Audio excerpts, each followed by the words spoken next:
Join me over coffee as we delve into topics that affect our everyday lives. And I'm so delighted today to be in conversation with Lilian Holding because we have met before. She was a guest on our Stories That Unite Us, and told us about the special egg cracking, Easter egg cracking, as the part of the Greek tradition. And today we're going to follow up with that because Lilian is not only an author, but she is also a documentarian, and she has been putting together sometimes that happens. Yeah.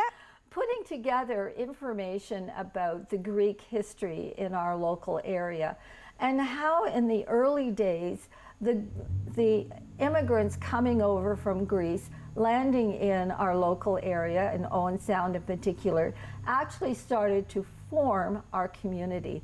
And what a gift. Oh, thank you. So here we are with your 3 books and with your documentary on the history of the Greek families in Owen Sound. So what actually inspired you to start chronologically putting all of this together? Okay, that's a good starting point. I've always been interested in my family history, and I was very fortunate to have my grandmother live to the age of 99. And in those years, I was able to at least once a week go and visit her at her home. And I think it was about 1971 that I actually sat down with some questions, and then I documented her answers. So years later, so this was in 2020, I decided, after my daughter encouraged me through COVID, like, why don't you just put all those stories down, Mom, that you keep telling us? So anyway, I did, and I recalled then in 2005, I was fortunate to travel with my dad on his honeymoon to Greece, and he took me to the village of my grandfather of Angelona and the village Pelopania of my grandmother.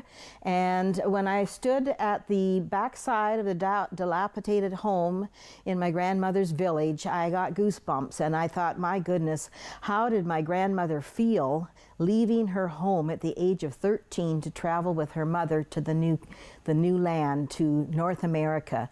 And I got the goosebumps up and down, and that's the moment I knew, okay, someday I'm going to write this story. And that's what happened in 2020 then, and I just stepped forward and gathered information from my grandmother and my grandfather. I looked at statistics. I was heavily involved in researching through Ancestry.ca or .com, and it just went on, and a great big ball kept going. And I was so excited when I found ship manifests with the passage and their description of 5'8" and brown eyes, and anyway, so things like that just really inspired me. And then it just came as a story, and it just it was a path, and I like to look at the villages she passed through.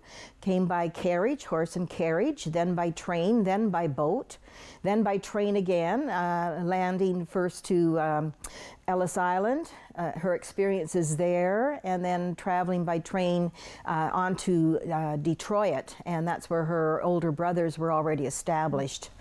So that was sort of the beginning of my grandmother's travels. My grandfather, Christos Georgios, on the other hand, was the oldest of about 13 children. His father was the priest of the village of Angelona, and my grandfather was actually the 3rd child in the family, and he was actually slotted. He was quite smart and slotted to take on that role and to prepare to become the next village of the priest, or the priest of the village. So anyway, a message came from a cousin, they call it my great-grandfather's cousin, and he said, can you send me one of your children? I need somebody to work for me. So they had no money, and then after that some money came, and passage was booked, and he ended up going to Sault Ste. Marie, learning greengrocer, and he learned how to make chocolates, and he eventually saved money, sent money home. Then he ended up purchasing, buying out the Mr. Apostolakis, and then he ended up coming to Collingwood. Actually, that was maybe the second trip. He was down to Port Colborne, and then Collingwood. He had a shop in Meaford, and then he came to Owen Sound in 1912 after closing out his shops. In those years, up until 1912, he actually helped to migrate his brothers from Greece as well, and that's what the folks did. The one person comes to North America, become established, opportunity comes for them to become sponsors for their family. And so in both the Georges family with my granddad, or Papu, and my grandmother's family, the Scopas family, they sponsored their family to come and make a better life. So that was sort of the premise of my story, and having them come to Canada and then to have them meet, because that was an important part, because I wouldn't be here today without them having met. So the immigrant story is so fascinating because we have to remember that there was no cell phones. Transportation was and antiques in terms of what we now know, and the length of time it took to get from one place to another is quadrupled compared to what we have now. We have lightning speed everything, but the immigrants coming from overseas, having to come by ship, and it's not the Queen Mary anymore. These were ships that were had the basic needs met, and we have maybe not the same concept of travel as your family had, and now landing in Owen Sound, and then bringing more family members over. And there was in the early 1900s, there was quite a large number of Greek families living in our community, almost establishing the growth in our community. Well, I like to think that my grandparents were actually a power couple of their day.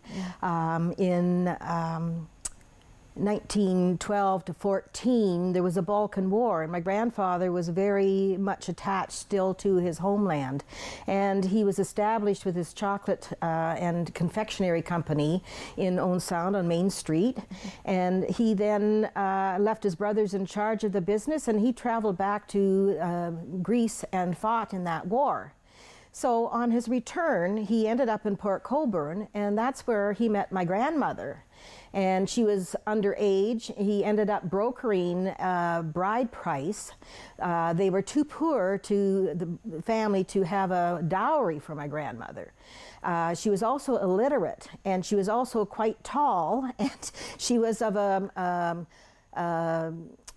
darker complexion as well. And so she just really didn't feel beautiful enough, rich enough, whatever, or smart enough to have a marriage. So as it turned out, the brothers thought it was a good deal, and they actually, part of the deal was to have their mother accompany my grandmother into the marriage and into the new home in Owen Sound, Ontario here. So then my grandfather was very forward thinking, and he integrated her into the business. So she started a little tea shop in the front of the confectionery store, and then that endeared her to the locals. With that then, having been established, they had family, cousins, nephews, other side of the fence relatives that wanted to migrate as well. And partly because of their trades, they were shoe blacks and chestnut. They had carts for chestnuts, sold chestnuts, and they were restaurateurs. And so with anybody coming into the city, regardless of what their ethnicity is, they seek out their same people. So they found my grandfather and grandmother, who then welcomed them and helped them through some of the tough things with language barriers, customs, politeness, and then just help them in business. First off, maybe working for them, and then they were able to branch out into their own businesses. In the way of relatives, my grandmother was related through like the Scopus family, so her brothers actually ended up migrating to Owen Sound with their families. My grandfather, of course, he had his brothers. They were all bachelors though, but between my grandparents, they had 10 children, so just that alone in the day, and then the desire to sell the confectionery store, take that $21,000 and invest it and build a theater, because my grandfather was just enthralled with the movies. And you have to think back in those days, you talk about technology, so there was like it was the talkie or the silent pictures were on. The first vaudeville, and then the silent pictures, and then the talkies came on. And with the silent pictures, they always had a pit orchestra, so you had the music playing around. And my grandfather had trouble with the pit orchestra, and eventually he fired them all, and he implemented his own sons there. So my Uncle Georges was a violinist, my Uncle Billy was a piano player, my Uncle Louis was played traps or drums and the xylophones, and then they made the music for the silent pictures. And I think it was about 1928 the talkies came in, so that opened up a whole new thing. All of the George's children, all 10 of them, worked in the theater at some point. The sons, that's another thing, difficulty with staffing, I guess. My grandfather then had my uncles learn how to run the projectors. So all of my 5 uncles and my father all held their Ontario projectionist licenses. I believe they were one of the first to actually have that, were they not? I think my Uncle Bill was like maybe number 2 Okay. registered in Ontario for sure. Yes, so Yeah, that was... I was watching the documentary. Okay. We have to mention the documentary that that you can find online. Oh, thank you. Which I did, and I just Googled Lilian Holden documentary, and it came up with the title. I believe it's called Alpha to Omega. Yeah. And watched the documentary a couple of times so that I remember the picture of the 3 little guys in the orchestra pit looking like they were having a great time. Yes, that's right. Well, music was a strong part of the Georges family too, and between our family reunions, we celebrated Easter, we celebrated birthdays, anniversaries, marriages, babies, and the family would come together. We celebrated when my grandparents returned from their winter sojourn, and the food was phenomenal. Everybody, it was a command performance, and everybody brought a dish to the table, and it was a lot of kissing and hugging, welcoming, remembering, laughing, and then the music would start. So everybody took a turn on the piano or blew on their saxophone or whatever instrument, their clarinet, whatever. So that was in the front parlor. And so it was fun memories for myself and my cousins. And consequently, my grandfather given that opportunity for his children to have an opportunity to explore music, and so likewise the grandchildren as well. So anyway, we either play, sing, or just enjoy our family music. So that was a big part of our community. In that too, they also welcomed outsiders or members of the community to their home, and so until they were able to establish a church, a Greek Orthodox in Toronto, which my grandparents were quite strong in that. They traveled, I think I said it was 20,000 miles and raised upwards of $40,000 in the middle of the Depression. Gotcha. So like that's just something phenomenal, I think. So yeah, I'm very proud of that fact, and I didn't want my children to not know that story. So that's another reason that led me to writing my stories.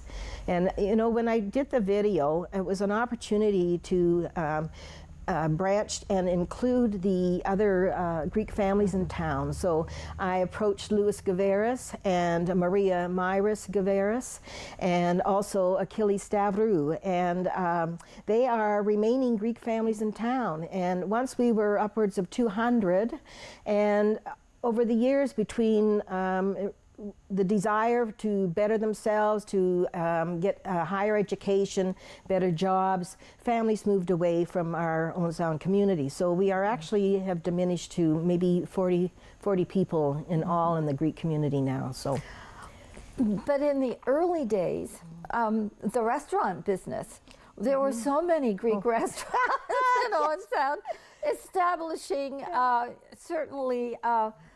Filling the bellies of many of the Owen Sounders, but because they were business people. yes. They were helping the community grow as a business community, as well as bringing vibrant cultural pieces to our community as well. And that's when I said that the immigrant families coming over from Greece actually helped to establish Owen Sound in its early days as well. Because now, how many Greek restaurants do we have left? Oh, there's only one, and I can attribute that to the Europa, owned by the Stavros family. Stavrou family, excuse me. Achilles is the only redheaded yes, one. You're absolutely right, and he is just an entertainer and an excellent cook, so you'll have to visit his restaurant. And that was a curiosity, that with all the restaurants, like the Trio, the Georgian, the Scopus restaurant, the Olympia, Ted's restaurant, oh my goodness, I'm not going to get them all off without reading them myself, but there was upwards of 8 to 9 restaurants in Owen Sound run by Greeks. And the curiosity is that they're all from the same area, the region around Anoia and Peloponnea, which was my grandmother's hometown. So anyway, so in somewhere along the line, there were backdoor cousins and relatives that way. So anyway, it's a sense of community from the old country to the new country, and establishing themselves and building a better life, as well as being competitive in their enterprises too. So, and that was one thing that I made note in my bias book, that I grew up on Main Street with my dad being in well, it was a haberdashery essentially, clothing, music, sports equipment, and I used to run, I was the street runner. I'd take the trousers. Be careful how you say that.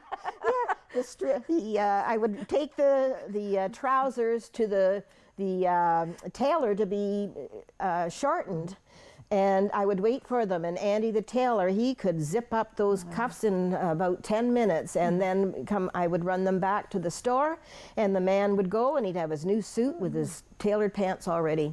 I'd also be sent I'm going to hang on to that. Oh, okay. That title, The Street Runner. Yeah. And we're dividing it by haberdashery. Yes, okay, that's a good thing, yeah. Ran didn't walk. Yes. So just each restaurant sort of had specialties. So it would be the roast beef dinners at the Trio restaurant. People still talk about those online. Or the chicken and applesauce at Louis' restaurant. Or the hamburgers and rice pudding and the ice cream floats at the Scopus. So these are memories that I've pulled on. And, you know, as people have read my stories, they say, oh, yes, I was there. And so it's actually making our locals remember as well and enjoy those moments during the 50s and 60s and the 70s. So, well, I have always thought that we need to understand the history of our community in order to make good decisions going forward. And it's the vibrancy that immigrants bring to our community that make it a better community. And we have to be grateful for the immigrant families who came and established themselves with the attitude that I'm going to work hard and I'm going to be integrated into the community, but I'm still going to hold on to my culture.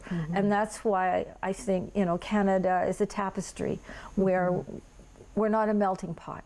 We don't want everybody to be the same. We want a tapestry of all different cultures and languages and traditions and religions. And I do remember something about the, and I think it was the Kellys who said that, we are inside our homes, we are Greek.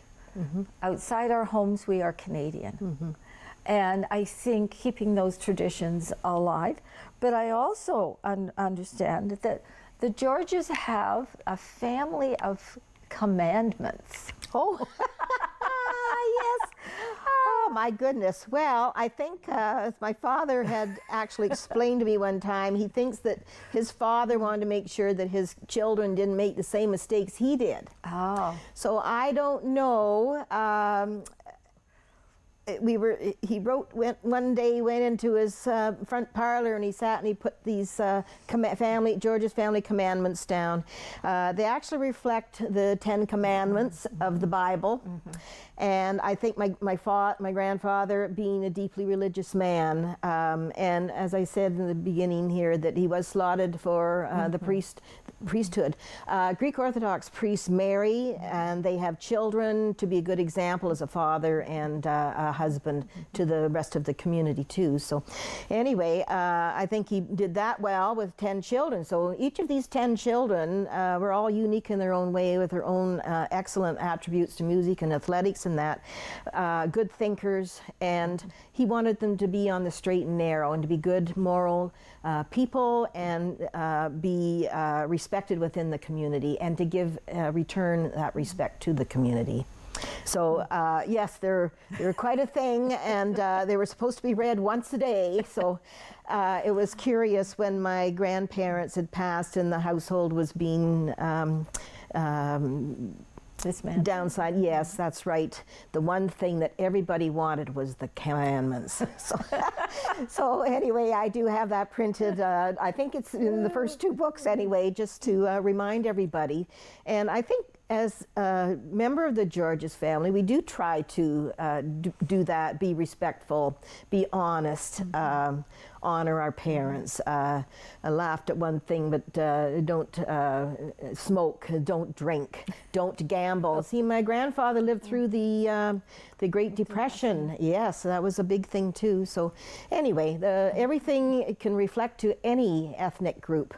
And it's a curiosity that my grandfather did take the time to sit down and put those forward for his family as a future guideline, I think. So. Oh, I can see that as a treasure. I can see where everyone would want that little piece of history, because it's the wording as well. The 10 Commandments from the Bible have a different language to what the 10 Commandments of your grandfather sat down and wrote. And I just loved the language that he used. It was so unique, and at the same time got the message across. Yes, and there are some of the cousins mentioned there are spelling mistakes on that. I said, that's the way Papu put that down. Yes, there's spelling mistakes. I did not alter that in any way. I just only retyped it and tried to make it up as it was.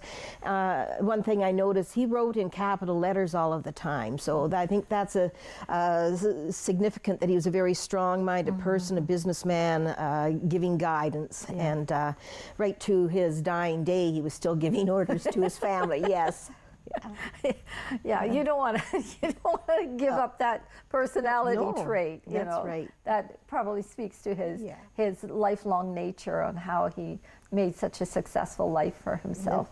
But I want to mention your books. Okay. Now, Mathos is 1912 to 1932, and Oikos is 1933 to 62. Yes. And then BIOS is 63 to 2024. So they're actually a series of chronological order in terms of the family history. Yeah. And so then you've got these books and you've been documenting this history. What inspired you to actually make a documentary? Oh, well, that was by chance.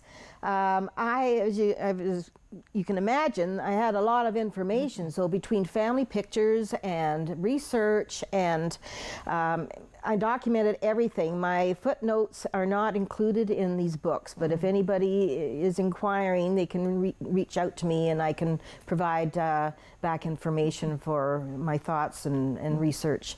But it was important to me to have them laid out like that because they were significant times with the beginning of the family. Mythos means saga or story. So that was the beginning of the story. I went with a blue cover because that's Greek blue. You can't do anything without having Greek blue reflecting the flag of Greece. In the 1920s, those were happy years of my grandparents. They met, married, had 10 children, started a business. It was the roaring 20s. And so that's a very happy book and reflects my grandmother and her desire for her children to grow. The second book, Oikos, is about my dad's life growing up during the 1920s, and I laid that out like that. There's two different voices. The first one is a narrative, the second is a personal voice, my dad's voice, and he was a yo-yo champion, and he liked to do punsters and punning and that. Bios, and the purple was his favorite color, so that's why I made Oikos purple. Bios means life, and oikos, go back to that, means family life and household, the household. So that's telling the stories of those years. And with bios, that is my reflection for bios means life, and green is for environment and for growth, for growing. And that takes me to 2024, which was over 100 years plus of the Georges family. And that has a little bit of my own story in that too, and growing up in this Titan, family of Titans, high achievers between their sports, athletics, business, in the thing, and I just found that it was the end of the story for them because my little last auntie passed in 2024, and that was the 10 Georges children. So that's where the story, I left it at that point then. So wow, what an amazing journey for your family, and I appreciate so much, Liliane, the chance for us to meet again and to hear more about the Greek history in our local community. And I just wanted to take a moment to thank the viewers of tuning in for Over Coffee this past season. And I hope that you have enjoyed all the amazing guests that we've had on the show, and because we were delving into topics that affect our everyday life. And of course, history of our community is very important as well. But I learned a lot. I hope you did too. But I would also like to take the time to thank the Rogers TV team for making this show possible. They are the best folks to work with. And so, that's a wrap for this season on Over Coffee.